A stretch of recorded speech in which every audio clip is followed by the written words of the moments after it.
Mike Rooney. Today's free art lesson's on focal points. If you're painting a picture, you're telling a story. So if you don't know what the focal point is or you don't know what the story is, it's hard to convey it to the person that's viewing it. So focal points are crucial to be able to tell the person what they should be looking at. There was something when you went out there, like I'm a plein air artist, and when I'm walking around or driving around looking for a scene, I basically just drive until something stops me in my tracks. And there's something about that scene that makes me want to paint it. That's the focal point. Whether it be the way the light's bouncing off the side of a building, the sky is really, really dark blue, like a really cool blue, and all of a sudden there's this seafood house or boat house or shrimp shack or something, and there's that light bouncing off of that building, and it's just so warm and light compared to the sky. So what we need to do is have a refresher. All of us as artists, we've heard about focal points since we probably first picked up a pencil. But the thing is, when we're outside painting, or whether it be in the studio, sometimes we're so interested and consumed with getting this image up here that we kind of forget the reason that we're doing it. So let me just go back and review, how to make the focal point what the person looks at when they look at the painting. So what I'm going to do is I'm just going to draw a couple basic shapes, and let's just say that I'm painting this house, and there's a row of trees behind this house, and there's a blue sky, and let's say there's a little pond in front of the house and a field, okay? We're going to make sure, okay, let's say that we're walking around and we see this, we come upon this scene, we say, oh, I love the way that light's hitting that house. Let me show you how you put all the center of attention on that house. First, whenever I'm painting, I always start with magenta. For some reason, I like to color in with magenta and kind of tone the canvas and get rid of the white. Do my drawing with it also. I'm just going to do a small one. I'm not going to do this whole thing. I just want to show you how to keep the focal point the main thing. So what I'm going to do is I'm just going to draw a square here, and we're going to say, let's say that the pond is over here, and then up here somewhere is a house.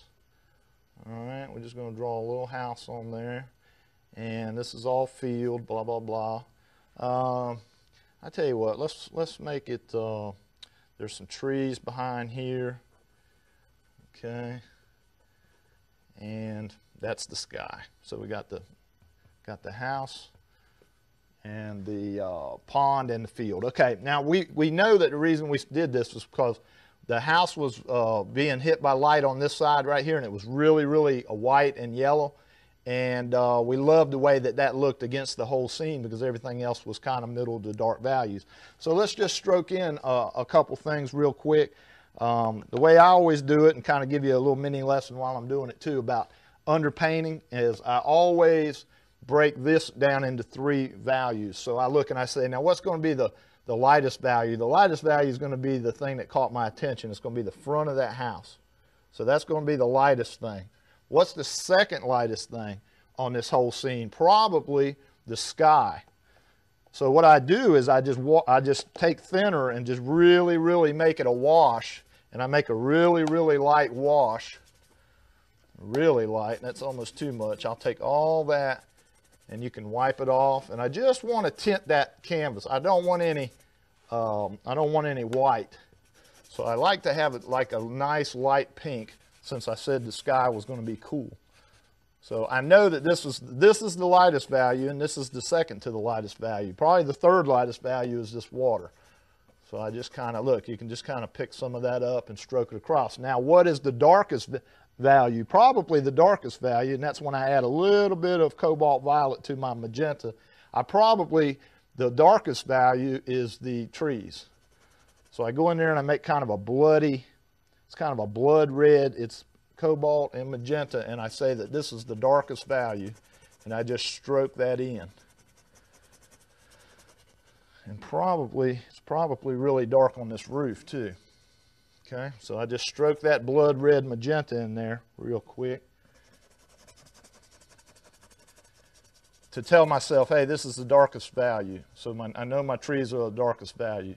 Now the key, the points of keeping the focal point to focal point is to have the greatest value changes here, right in this area, have the greatest value changes, have the most, the difference between grays and chromatic or straight out of the tube, or some people say saturated. You want the biggest differences right around here. You want very few differences the further out that it gets from your focal point. So if here's your focal point, think of it as throwing a stone in the water. Here's your focal point, the stone hits here. You want all the attention here, and as you make rings, you know how when you throw stone in the water, it makes rings? Well, the further away that the rings get, the less attention you want. So you want all the attention in the bullseye. So right here, I want all the attention. So I'm going to have my darkest dark run up on my lightest light right there. So what I'm going to do now is I'm going to go in here and make a color for the field. I'm just going to put some magenta down for that, just so I got something to paint on top of. And look how nicely it's got rid of all the white on the canvas. Now I'm going to real quickly, I'm going to go in there. I gave a little free art lesson on palette 101, and one of the things I said was be sure you scrape this palette off and get it nice and clean before you change colors. So that's what I'm doing. Now what I'm going to do is I'm going to take a larger brush so I can go ahead and get color in there really quick. I'm going to say, what's my lightest light? So I'm going to go ahead, I'm going to take white, add a little bit of Naples yellow to it to warm it up, make it a really nice warm white. I'm going to load that up, and I'm just going to one stroke it on there. Okay, so I'm going to one stroke a little house on there. Now that's my lightest light. Now my darkest dark, which I like to work, because especially right here, if I paint around the focal point, I can get loose everywhere else. Where's my darkest dark going to be? It's going to be right there. So what I'm going to do is I'm going to take green and add cobalt violet to it. It makes a really, really nice dark green. I'm going to make it almost black. Really dark in value. Okay, and what that's doing too, it's cutting some of the out of the tube saturation too. So I'm going to lay some of that right there.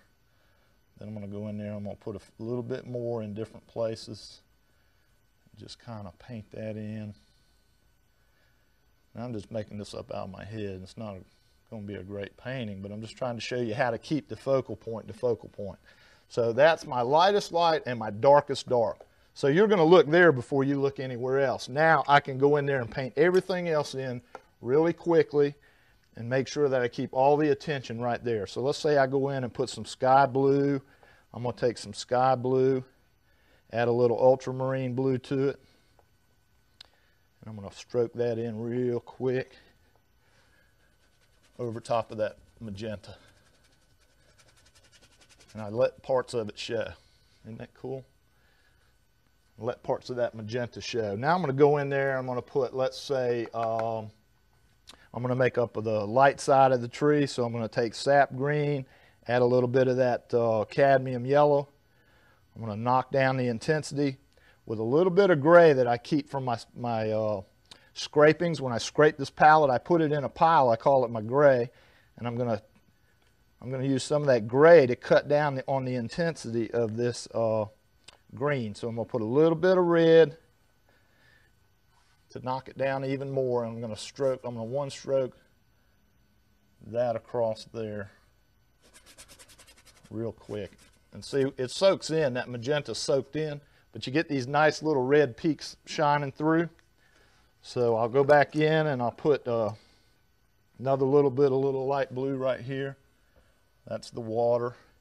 Then the side of the house is right there, and then you probably got a little bit of blue. Kill it with some orange. The blue in the complement is orange, so I'm going to make like a slate gray rooftop and put it in there, and then I'm going to add a little bit of red to that green that I had and add a little bit of mud to it, and I'm going to let this be my top of my trees.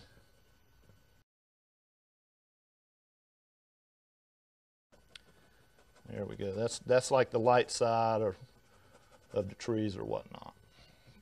Let's go back in and get that slate gray back in there. We lost some of that. All right. So as you can see now, I can go in and I can lighten. Let's lighten this at the bottom of the sky and make it look a little bit more realistic. Now look how your eye goes right to that spot, because I've got the lightest light and the darkest dark right next to each other. And that is going to carry, that's always going to bring your eye to that spot. As long as I keep that, I can put a little bit on the other side too. And I'll make that house stand out even more. Now what you want to do over here is you don't want as many value changes and stuff over here. You want to keep them really soft, so you want to blur edges. That's another thing. You want your hardest edges at the focal point. So it's the hardest edges, the biggest value differences, and the most chromatic difference. So there you go. That's how you keep the focal point to focal point. My story is this house sitting there against those trees. I hope you've enjoyed this lesson today. If you'd like to find out more about me, you can go to MikeRooneyStudios.blogspot.com.